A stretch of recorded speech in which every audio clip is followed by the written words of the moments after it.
O que você faria se recebesse o diário do seu irmão falecido e descobrisse que ele não morreu de causas naturais, mas foi caçado e traído pelas pessoas que ele mais confiava em uma torre mística? Yan-U decidiu assumir a identidade do irmão e entrar na torre para se tornar o pesadelo deles. Agora eles vão ter que sobreviver a um irmão furioso que não conhece a palavra piedade. Esse manhwa tá fenomenal, meus amigos, então já deixa o like se eu hypar no vídeo e vambora!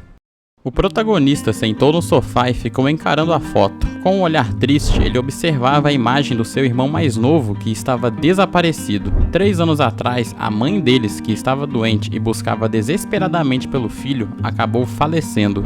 Ao abrir uma caixa, dentro dela estavam as coisas que o seu irmão Jong-woo sempre carregava consigo. O que realmente chamou a sua atenção foi um relógio de bolso. Ele pegou o relógio, lembrando que o deu de presente para seu irmão antes dos exames de admissão. Ele se lembrou de como o irmão sorriu ao ganhar o relógio e agradeceu ao prota. Com os olhos brilhando, o garoto disse que um relógio de bolso era muito mais confiável e durável que um digital. Yan-U ficou feliz que ele tenha curtido o presente. De repente, o protagonista percebeu que o relógio estava funcionando e levou um susto. Ele deu um pulo ao ouvir a voz do irmão caçula. Confuso, ele encarou o relógio e começou a ouvir a voz do seu irmão Jong-woo, dizendo que se o irmão estivesse ouvindo aquela gravação, era porque ele não estava mais neste mundo. Motivado pela doença da mãe, Jong-woo aceitou um convite para desbravar o mundo fantástico em 2013. Seu objetivo era alcançar o topo de uma torre para obter um elixir de cura universal. Após anos de subida, enfrentou guerras entre clãs e a traição de seu próprio grupo em 2017. Envenenado e esfaqueado pela mulher que amava, ele se viu sozinho na Artia em 2018. No último dia, finalmente conquistou o elixir, mas acabou cercado por inimigos. Mesmo traído e prestes a cair, ele não demonstrou fraqueza e percebeu que só restava uma pessoa em quem podia confiar. O protagonista ficou em silêncio por um momento e de repente ergueu a cabeça. Ele tinha decidido que precisava continuar o que o seu irmão tinha começado. No instante seguinte, o prota sentiu uma dor aguda atravessando seu corpo, como se um poder daquele outro mundo estivesse sendo transferido para ele. Imagens da vida de Jong-woo passaram como um flash diante dos seus olhos e uma voz anunciou que o despertar havia terminado. Yan-woo viu uma janela brilhante flutuando na sua frente, avisando que o carregamento ainda não estava completo, mas ele já conseguia ver seu status. Porém, o registro oficial só seria possível dentro do obelisco. Ele apertou o relógio com força, decidido a descobrir o que realmente aconteceu com seu irmão, quem o abandonou para morrer e por que ele não conseguiu voltar depois de 5 anos. O rosto de Yan-woo se contorceu de raiva. O único pensamento que restava era se vingar do irmão caçula e destruir todos os seus inimigos. O prota olhou pensativo para a janela de status, comentando alto que aquela realidade não era diferente de um jogo. O sistema mostrava o traço de sangue frio, o que significava que, em qualquer situação, o jogador manteria a calma e teria imunidade total à lavagem cerebral, algo que ele achou bem útil. Outra habilidade era os olhos do dragão, que permitia identificar mentiras facilmente e ver os detalhes de pessoas ou objetos. Yan-woo também considerou o aguçamento dos seus sentidos como uma consequência da sua própria personalidade. Ele olhou para o relógio, associando-o mentalmente à sua última habilidade, precognição. O jovem apertou o objeto, decidido sobre o que viria a seguir. Olhando para a foto, pensou que seu irmão provavelmente queria que ele apenas pegasse o elixir e fosse embora logo, mas ele sabia que as coisas não seriam tão simples assim. O prota caminhava por uma rua escura. Ele jogou o celular no lixo, incerto se tinha resolvido tudo. Ele comprou uma mochila nova, colocou roupas, comida, algumas facas de combate e um kit de primeiros socorros. Ajustando o boné, Yan-woo ainda lamentou não ter conseguido comprar uma pistola ou explosivos no mercado negro para levar junto. Enquanto o jovem dava corda no relógio, sombras densas começaram a se formar contra o céu do pôr do sol, até que no meio do parque um portal preto surgiu. Uma luz brilhava pela passagem aberta e o jogador decidiu que mostraria para quem estivesse do outro lado com quem eles estavam se metendo. Ele encarou o portal com determinação para nunca esquecer aquele dia. Ao dar o passo para dentro, ele gravou na mente que, a partir de hoje, ele usaria a identidade do seu irmão. Agora, ele é Jong-woo. A luz cegou o protagonista ao entrar no andar térreo, e ele teve que cobrir os olhos no momento seguinte. Ele olhou para o fundo do corredor e percebeu que o lugar era idêntico ao que o diário do irmão descrevia. Aquele lugar era o tutorial, criado como um exame de admissão para provar quem era capaz de subir a torre e ter a chance de virar um deus. Nos andares mais altos estavam as pessoas que fizeram seu irmão sofrer, e o prota estava pronto para caçá-las. Para chegar à torre com moral, ele precisava de uma pontuação gigante e limpar o tutorial, e ele não aceitaria nada menos que o primeiro lugar. Yan-U colocou sua máscara, pensando em coletar todos os power-ups escondidos para compensar seu corpo ainda fraco. Um portal brilhou acima dele e uma voz ecoou, comentando que não esperava encontrar um visitante àquela hora. O jovem imediatamente entrou em postura de combate. O Goblin sorriu e pediu para ele guardar as facas, dizendo que, por mais gente fina que fosse, aquela recepção o magoava. O estranho abriu os braços e se apresentou como o administrador e guia do andar térreo. O prota ainda estava desconfiado, mas abaixou a arma. Como ele já estava por dentro de onde tinha se metido, a comunicação seria mais fácil. O Goblin explicou que o tutorial era dividido em 7 blocos, de A a G. Cada bloco tinha suas próprias condições climáticas e tarefas que precisavam ser cumpridas o máximo possível dentro de um tempo determinado, e os pontos eram dados dependendo da qualidade e da quantidade dessas tarefas. Quando todos os blocos fossem finalizados, a pontuação total seria calculada e anunciada. O administrador continuou dizendo que quanto maior a pontuação, melhor a recompensa. Yan-U olhou para ele e perguntou quanto tempo teria. A resposta foi que eram apenas 30 dias, e como ele dividiria esse tempo entre os blocos, dependia só dele. O supervisor estendeu a mão e acrescentou que esta rodada já começou faz uma semana, perguntando se o protagonista não preferia entrar na próxima rodada, mas o jovem sacou que o time mais forte já estava longe demais, tanto que seria impossível para um novato alcançá-los. Só que era exatamente isso que ele esperava. O prota se agachou enquanto o Goblin pensava que jogadores como ele seguiam um de 2 caminhos: ou acreditavam na própria força até o fim e morriam sozinhos, ou faziam algo realmente interessante de se assistir. Yuki estalou os dedos e anunciou que o teste começava agora. O Goblin fez uma reverência e desapareceu, enquanto o sistema anunciava o início do teste para novatos. Yan-U avançou assim que a contagem regressiva começou. No instante seguinte, o jovem se esquivou de um projétil voador. O prota continuou desviando, lembrando que o diário dizia que havia uma quantidade absurda de armadilhas naquele bloco. Mais projéteis voaram em direção às costas dele, mas o jogador conseguiu repeli-los usando a mochila como escudo. O cara ficou tenso ao ver as flechas de aço cravadas no acessório. Ele abaixou a mochila e concluiu que precisava se encostar na parede para tentar evitar o máximo de dano possível. De repente, ouviu-se outro assobio. Yan-U virou bruscamente, mas era tarde demais. No instante seguinte, várias flechas o atingiram. O protagonista caminhava lentamente pelo corredor, enquanto o sistema avisava que a dor insuportável estava deixando seus movimentos lentos. O jovem respirava pesado, o sangue escorria pelo braço, mas graças às suas características de habilidade, ele logo ganhou tolerância à dor. O prota cerrou os olhos pensando que tinha subestimado o perigo daquele lugar. Se continuasse assim, corria o risco de enlouquecer. Ele agarrou a haste da flecha fincada no ombro e a arrancou de uma vez. O jogador então queimou um chumaço de algodão e, enquanto cauterizava as feridas, o sistema aplicou uma nova resistência nele, desta vez contra queimaduras. Logo, Yan-U conseguiu seguir em frente. Com um olhar tenso, ele lembrou que todas as flechas voavam em sua direção em momentos específicos. Além disso, ele conseguia ouvir um sinal fraco, então ele precisava escolher o momento certo para agir. O protagonista olhou em volta, percebendo que era inútil tentar achar as flechas com os olhos no escuro. O esquema era ouvir as engrenagens. Se conseguisse, identificaria facilmente a fonte dos disparos. Nesse curto período de tempo, ele precisava ouvir o som que a armadilha fazia.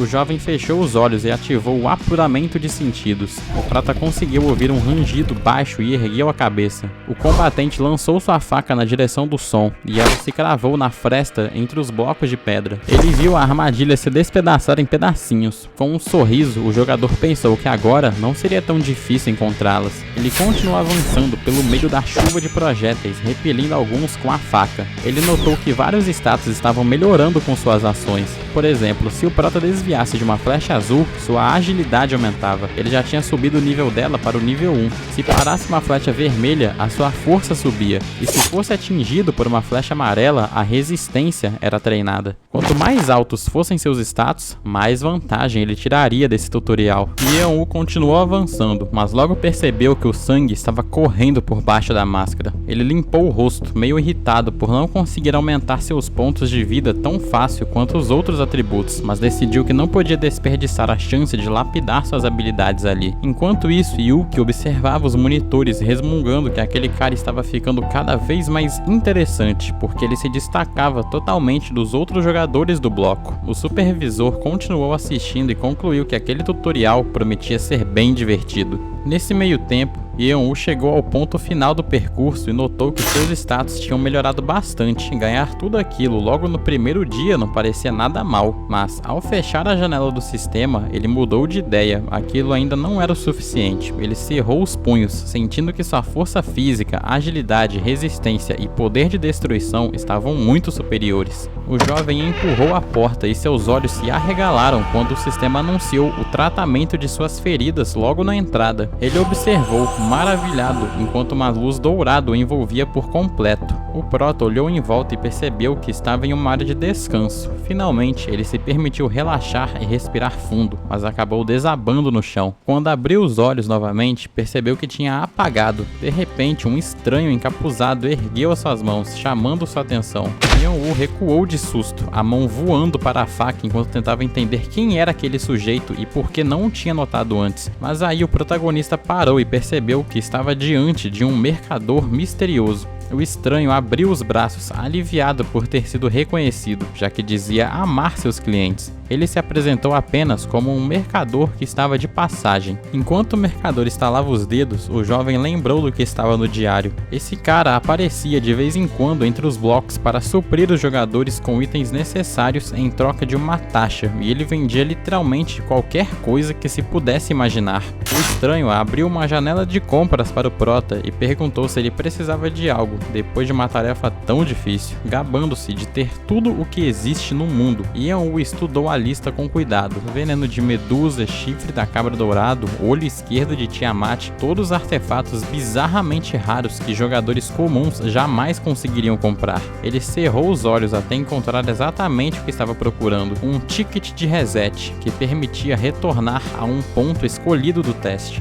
O Prota olhou para o mercador e perguntou como poderia pagar pelas compras, e ele disse que a moeda de troca seriam os seus próprios status. Ele encarou a loja confuso, enquanto o mercador acrescentava que eles tinham consciência e não cobravam caro, mas o Prota pensou que cobrar 2 pontos de força por uma garrafa de água mineral parecia um roubo para ele. Mesmo assim, o jogador apontou para o produto e disse que queria comprar algo específico. O vendedor chegou a travar quando ouviu que o Prota queria trocar todos os seus pontos recebidos ao completar o bloco A por tickets de reset. Cruzando os braços, o estranho sorriu surpreso com o pedido. Ele notou que o Yeon-woo era a primeira pessoa a se interessar por aquilo. Geralmente as pessoas pediam algo para avançar para o próximo bloco, não para voltar. O mercador levou o dedo aos lábios achando aquele participante bem divertido e explicou que bastava rasgar o ticket em qualquer lugar para ser levado de volta à área inicial. Logo em seguida, o homem disse que era hora de ir e simplesmente sumiu. Yeon-woo ficou sozinho. Ele olhou para as mãos, sentindo sua força se esvair conforme os pontos eram drenados para o pagamento. Mas ele recebeu 10 tickets como recompensa. Ele rasgou um deles e uma luz forte o cegou por um instante. Logo, o jogador já estava de pé exatamente no começo do primeiro bloco. O Prota segurou o punho da arma, decidido a farmar o máximo de status possível. Os projéteis voaram em sua direção novamente, mas agora o Prota repelia as flechas com movimentos muito mais confiantes, monitorando tudo de perto. Yeon-woo decidiu que aquela seria sua última rodada de treino do bloco A. Ao treinar seus sentidos no tutorial, ele fez com que sua percepção aumentasse drasticamente de nível. Além disso, ele começou a dominar os olhos do dragão, uma habilidade que permitia o uso parcial dos olhos da verdade do dragão antigo Calatos. Quando o protagonista o usou pela primeira vez, ficou chocado com as novas possibilidades. Toda a paleta de cores sumiu e tudo que ele via eram linhas pretas em um fundo branco. Essas linhas permitiam ver o contorno e a essência de cada objeto. seu irmão chamava esse fenômeno de falhas. Logo, o jovem chegou ao ponto final de novo. Ele abriu a janela de status pensando que dessa vez levou apenas umas 4 horas, o que era excelente comparado às 34 horas da primeira tentativa. Os status dele estavam ainda melhores, o suficiente para bater de frente com muitos jogadores. O Prota tinha certeza de que os melhores do ranking já deviam estar chegando ao bloco E. Se ele ficasse para trás mais um pouco, nunca conseguiria alcançá-los. Era a hora de levar essa corrida a sério. O Prota entrou na zona do chefe do bloco A. Yan-Wu cerrou os olhos, decidido que precisava limpar os blocos A e B de uma vez só. Flechas flamejantes já voavam em sua direção e o jovem brandiu sua faca. Ele repeliu os projéteis, mas notou que a velocidade deles era maior do que esperava. Ele continuou golpeando, percebendo que não podia vacilar nem por um segundo, mas seus olhos se arregalaram quando os ladrilhos desmoronaram sob seus pés. O chão se abriu, ele conseguiu notar os espetos afiados lá embaixo e percebeu que a queda seria fatal. Ele deu um mortal no ar e conseguiu alcançar o piso firme, pousando com sucesso. De repente, o Prota percebeu que outro alçapão se abriu acima dele e uma corrente de chamas jorrou. O jovem golpeou com a faca e, com a ajuda dela, criou uma corrente de vento que abriu uma passagem. Yan-Wu atravessou o caminho enquanto o sistema aumentava sua resistência a queimaduras, mas logo atrás da muralha de fogo surgiu outro obstáculo. Algo enorme voou direto na direção do protagonista. Um punho de metal atingiu a barriga do jovem, que saltou para o lado e conseguiu se manter de pé. Ele cerrou os olhos tentando entender o que era aquilo. Ele lembrou que o diário do irmão mencionava uma engenhoca que copiava o jogador. Se não me engano, chamava-se Espantalho de Cobre. Ele era capaz de copiar as habilidades dos jogadores e usá-las com um poder ainda maior. Se você conseguisse derrotá-lo, o acesso à sala do chefe se abria, senão era o fim da linha. O Prota olhou atentamente para o inimigo, que poderia ser destruído em um embate direto ou apunhalado. Yan-Wu ativou os olhos do dragão e entrou em postura de combate. O protagonista notou um coágulo negro no peito do boneco e percebeu que aquele era o seu ponto fraco. O jovem avançou contra o oponente, mirando no lugar certo. De repente, uma voz vinda de trás gritou que aquela coisa se movia devido a sensores e que eles precisavam ser encontrados e destruídos. O Prota cerrou os olhos e percebeu que aquela era a voz da pessoa que ele já tinha notado graças aos seus sentidos aguçados. O jogador brandiu sua arma e a cravou direto no peito do golem. Yan-Wu saltou para o lado pouco antes do oponente explodir. O protagonista se levantou, ciente de que o estranho estava parado atrás dele, surpreso com a facilidade com que o jovem venceu. O Prota se virou e o garoto estremeceu. O jogador caminhou em direção a ele, tentando entender como o garoto sabia que o boneco usava sensores para replicar uma versão aprimorada de suas habilidades, algo que era para ser bem difícil de um jogador comum sacar. O Prota ficou encarando o garoto. O jovem franziu a testa com medo e perguntou o que ele pretendia fazer. Yan-Wu ficou confuso ao ouvir a pergunta sobre suas intenções e garantiu que não faria nada, só queria perguntar como o estranho sabia que o boneco de cobre funcionava à base de sensores. O garoto explicou que conseguia ver os fios mágicos que envolviam o golem, o que significava que ele tinha uma conexão com a magia, algo bem raro até entre quem já a controlava. O Prota acrescentou que era exatamente nisso que estava interessado e perguntou se o garoto poderia ensiná-lo, pois aprender essa técnica o ajudaria no futuro. O garoto ergueu as sobrancelhas, surpreso, mas Yan-Wu garantiu que não estava pedindo de graça. Ele deduziu em voz alta que o jovem estava preso ali há um bom tempo e prometeu ajudá-lo a sair em troca do ensinamento. O rosto do mago expressou choque quando o protagonista fez menção de ir embora. O garoto parou, perguntando abismado se o Prota não sabia usar magia, e Yan-Wu respondeu que não tinha por que mentir. Mas o jovem apontou para os fragmentos do boneco e disse que sem habilidades mágicas era impossível dar conta daquele golem. Parecia que ele não acreditava que alguém pudesse sequer arranhar o golem apenas com força física. Enquanto o Prota estranhava tanto espanto, o mago tentava processar quem era aquele homem. O suor escorria pelo rosto do garoto, que finalmente aceitou ajudar. Ele se apresentou e disse que seu nome é Yu e perguntou como poderia ser útil. O jogador avançou e pediu que, por enquanto, ele apenas o seguisse, mas aí o Prota se virou com os olhos brilhando e lançou uma pergunta. O garoto ficou tenso quando foi questionado sobre o porquê de estar usando aquele tipo específico de aparência. O Prota cerrou os olhos, afirmando que sabia que a aparência atual do garoto não era real, e admitiu ter notado que sua idade real era de apenas 10 anos, concluindo que ele não era uma criança comum comum. Yu abaixou a cabeça quando disse que não ia ser mole com ele só por causa da idade, e respondeu que entendia. O prota continuou a enfrentar os golems. Mais um boneco explodiu. O jovem saltou no próximo para cravar a faca no ponto vulnerável do peito. Enquanto o mago observava tudo com os olhos arregalados, o prota virou-se para o menino e disse que eles quase tinham chegado ao bloco B, o que significava que era hora de cumprir a parte deles do acordo. O garoto disse calmamente que via mana desde o nascimento, o que surpreendeu o prota. Yeon-woo não se moveu, presumindo que fosse uma habilidade genética, algo muito raro. Havia situações em que certas habilidades únicas eram herdadas, passando traços especiais de geração em geração, e Yu era uma dessas pessoas. Enquanto seguiam o caminho, o mago revelou que esse dom lhe dava a capacidade de ver e sentir magia, sentindo uma conexão forte com ela, graças à qual conseguiu descobrir o sensor daquele boneco.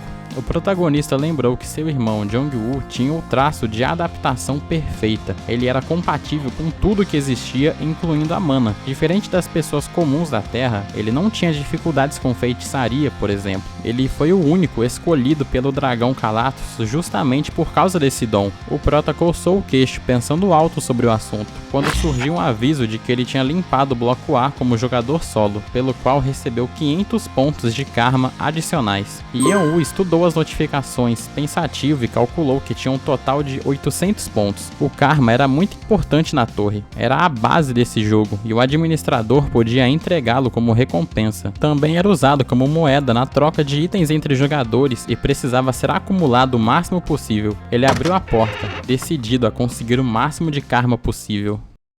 No bloco B, o prota viu muita gente. Muitos estavam feridos ou mutilados, descansando nos degraus do anfiteatro. Yeon-woo passou ouvindo sussurros ao redor sobre ele, sobre o fato de já ter passado uma semana desde o início do tutorial e eles terem chegado só agora, e o pessoal se perguntava se o cara de máscara tinha mesmo limpado o bloco A sozinho. O jogador se virou para o Yu e perguntou até quando ele ia ficar parado ali. O garoto, tremendo, saiu para a luz e ficou encarando as próprias mãos, sem acreditar que finalmente tinha conseguido sair. Então, o mago olhou de soslaio e viu vários rostos conhecidos o encarando. Mas no momento seguinte, eles desviaram o olhar, tensos. O menino rangeu os dentes de raiva. Yeon-woo olhou para a criança com certa empatia, perguntando se aquele era o time dele, ao que o garoto respondeu que não ia lidar com eles agora. O pequeno mago desceu os degraus e o protagonista lembrou que o combinado era falarem sobre mana. Eles se sentaram no degrau e, para a surpresa do jovem, seu novo conhecido era muito bem informado sobre magia. Era meio difícil de entender, mas ele conseguiu ter uma ideia no geral. O prota admitiu que agora entendia o que era magia, mas ele queria saber como não só controlá-la, mas também senti-la. O garoto coçou a cabeça e confessou que nem ele sabia explicar, já que sabia controlar desde sempre. O jogador aceitou que não tinha muito o que fazer. Yeon-woo se levantou, sugerindo que o Yu voltasse para casa depois do tutorial, e após a confirmação, declarou que os caminhos deles se separavam ali. Eles se despediram de forma amigável, mas no momento em que o protagonista ia saindo, alguém se aproximou do mago. Ele se virou ao ouvir o garoto ser chamado pelo nome. Aqui estamos no flashback de Yu. Vemos um homem parado à frente do resto do grupo e, erguendo as mãos, o jogador se apresentou como representante do grupo Aratian e explicou que estaria esperando por eles na sala de espera do bloco B. Se chegassem lá e decidissem continuar jogando, poderiam se unir. Um dos rapazes disse que eles poderiam entrar para essa guilda, enquanto o segundo afirmou que se entrassem, fariam parte de um grupo invencível que dominaria completamente o tutorial. Mais em frente, eles encontraram alguns inimigos. Empunhando sua lâmina, gritou que aqueles inimigos eram fortes demais e não podiam ser derrotados. O olhar dele, de repente, desviou para o lado, e Yu estava ali perto. Ao vê-lo, ele lembrou que o garoto tinha a habilidade de analisar o fluxo de mana, mas que não tinha sido muito útil, porque sempre ficava para trás. O homem o agarrou pelas roupas e o jogou direto no meio da multidão de inimigos, enquanto todos os outros fugiam. O menino, desesperado, gritou, perguntando como podiam fazer aquilo, mas eles simplesmente o deixaram para trás. Agora, Yu os encarava com desprezo, perguntando o que queriam, já que não tinham mais nada sobre o que conversar. Ele lembrou que até chegar à sala de espera do bloco A, ainda ainda tinha esperança de encontrar bons companheiros. O guerreiro tentou perguntar como ele tinha sobrevivido, mas o Yu cortou o assunto, dizendo que isso não era da conta deles. De repente, o líder do grupo se curvou e começou a gritar pedidos de desculpas. Yu recuou quando o homem disse que fariam qualquer coisa para compensar o erro, mas em troca imploraram para que ele não contasse a ninguém sobre a traição. Todos se curvaram e começaram a implorar. O menino, irritado, exclamou que não entendia o que eles estavam dizendo e mandou que saíssem da frente, pois não queria mais ver aquelas caras nojentas. O rapaz ficou observando Yu se afastar. Ao abrir os olhos, ele percebeu que não podiam deixar as coisas assim, pois já tinham dito a Bill, o superior da guilda, que aquele garoto tinha sacrificado a vida por eles. O lutador sabia que, se a verdade vazasse, sua posição na Aratian, pela qual trabalhou tanto, estaria perdida. Ele fixou o olhar nas costas de Yu e disse que vai matar o garoto e silenciá-lo para sempre. Ali na sala de espera, um lugar onde ninguém estava realmente vigiando, não seria difícil se livrar dele sem ser notado. Levando a mão ao punho da espada, o jogador lembrou que Bill nem sabia qual era a aparência de Yu, então ele poderia simplesmente dizer que o garoto foi apenas mais uma vítima na sala do chefe. A mão do líder já estava no cabo da espada, mas o prota apareceu logo atrás. O homem se virou tentando perguntar quem ele era, mas o golpe do Yeon-woo já tinha atingido seu braço. O jogador agarrou o membro ferido e soltou um grito de pura agonia e desespero. Yu se virou na mesma hora e o restante do grupo se colocou na frente do líder. O protagonista percebeu que já poderia ter seguido para o bloco B tranquilamente, mas ao ver que o garoto ia ser traído pelos próprios aliados novamente, ele simplesmente não conseguiu ignorar. Ao fechar os olhos, Yeon-woo sentiu que aquela situação era um espelho do passado.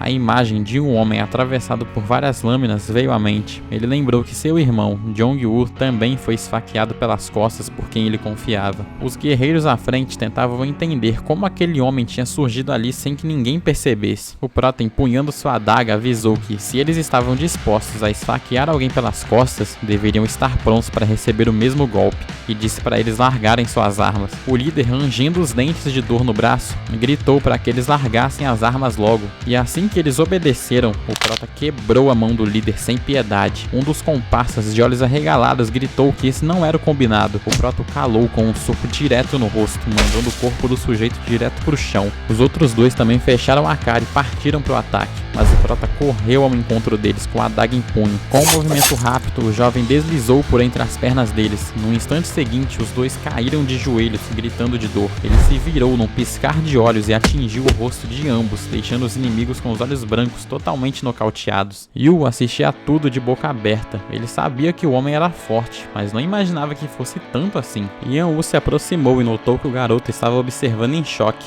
Parado na frente dele, o prota desejou boa sorte em sua jornada e deu um último conselho, que ele tomasse mais cuidado ao escolher suas companhias. O menino, levando as mãos ao rosto, gritou palavras de imensa gratidão enquanto ele já se virava para partir. Os olhos do garoto brilharam quando ouviu o Yeon-woo dizer que, algum dia, ele deveria dar uma olhada no Jardim de Flores em Priya. O protagonista comentou que aquilo seria útil para ele e seguiu seu caminho. Yu ficou ali, cerrando o punho, dizendo que também iria ficar forte, custe o que custar. Enquanto isso, em outro ponto, alguns jogadores observaram a cena de longe. Um deles abriu um sorriso sarcástico. O cara, empurrando o companheiro com o pé, disse que era hora de parar de dormir. A parceira bocejou, esfregando os olhos, e reclamou que não conseguia dormir em paz. O jogador sentado ao lado perguntou se ela tinha visto o que tinha acabado de acontecer ali. Ele explicou que aqueles caras que foram surrados eram os mesmos que ficavam se gabando de que logo seriam aceitos na Aratian, mas parece que já receberam o que mereciam. A garota se espreguiçou e comentou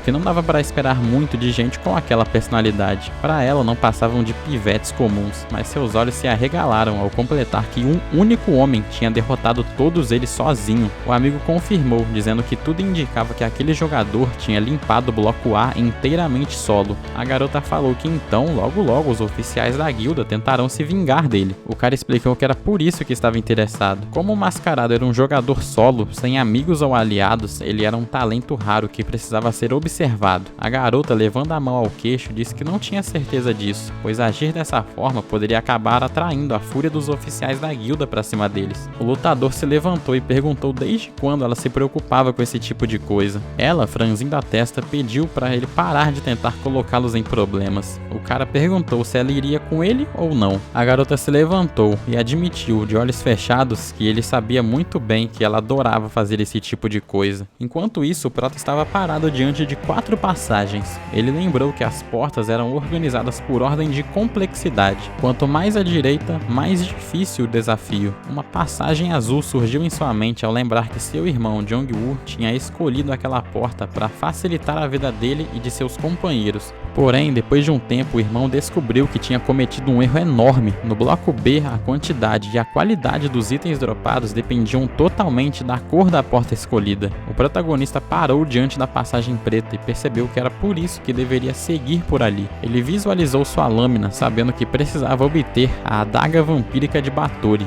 A porta começou a se abrir. Assim que entrou, o sistema notificou que o caminho negro havia sido escolhido e que agora ele precisava atravessar o lago e chegar ao outro lado vivo. Yan-woo chutou uma pedra para dentro da água e no mesmo instante o objeto começou a se dissolver. Olhando para baixo, o jovem percebeu que essa água era capaz de matar uma pessoa comum instantaneamente. Seus olhos mudaram para a cor laranja ao ativar os olhos do dragão. Ele notou algo preto na parede e tocou o local com a mão, revelando uma passagem oculta. Ele decidiu avançar e, imediatamente, o sistema confirmou a detecção do caminho secreto. Ele começou a descer as escadas e, ao olhar para frente, percebeu que tinha encontrado algo importante. Havia algo branco na parede à frente dele. Era o musgo branco, comum em cavernas. Dizia-se que ele continha o espírito da lua e que qualquer humano que o provasse teria uma dor de barriga terrível, além de um gosto horrível na boca. O segredo que seu irmão Jong-woo descobriu depois de um tempo é que o musgo pode ser consumido se misturado com outros ingredientes. Se ele conseguisse usar o coração do monstro e o musgo ao mesmo tempo, as duas propriedades opostas seriam absorvidas, formando um remédio milagroso que fortalece o corpo e os músculos. Atrás dele, uma dessas centopeias rastejava. Enquanto o Prota refletia sobre como o corpo humano é muito frágil, o inseto já estava sobre ele. E Yan-woo sabia que, com músculos e um organismo mais forte, seria muito mais fácil lutar.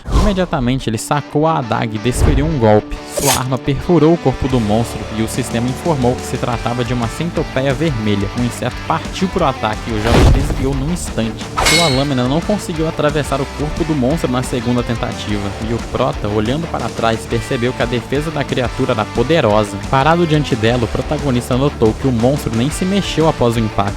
Abaixando um pouco a cabeça, o jogador sabia que não tinha como prever a força total daquela centopeia vermelha, e como a profundidade da masmorra era um mistério, ele precisava acabar com o inimigo o mais rápido possível. Seus olhos mudaram de cor ao ativar os olhos do dragão. Diante dele, a criatura brilhava. Ao notar um brilho negro, ele percebeu que finalmente tinha encontrado o ponto fraco. A centopeia começou a rastejar pelas paredes da caverna. O Prota, imóvel, sabia que precisava do momento exato. O monstro avançou com tudo, e o jovem, num reflexo, apoiou a mão nele e saltou sobre o corpo da criatura. Girando a adaga na mão, o Prota cravou a arma com as duas mãos no corpo do inimigo. Olhando para baixo, o Prota percebeu que havia outra camada de proteção interna, onde sua lâmina colidiu com uma carapaça ainda mais dura. De repente, uma das patas do inseto surgiu por trás e arremessou o jogador longe. O corpo do protagonista foi esmagado contra a parede. O sangue espirrou de sua boca após o sistema notificar que seus órgãos internos estavam gravemente feridos e que a linfa da centopeia tinha penetrado em seu corpo, o envenenando. Caído contra a parede, ele percebeu o estrago: 4 costelas quebradas, 2 fraturas na coluna e uma hemorragia na coxa esquerda. Seus olhos começaram a pesar, mas ele os forçou a abrir assim que a habilidade Sangue Frio foi ativada, o obrigando a se manter extremamente calmo. A adaga reapareceu em sua mão enquanto o sistema avisava que ele tinha acabado de adquirir a habilidade de resistência física aprimorada.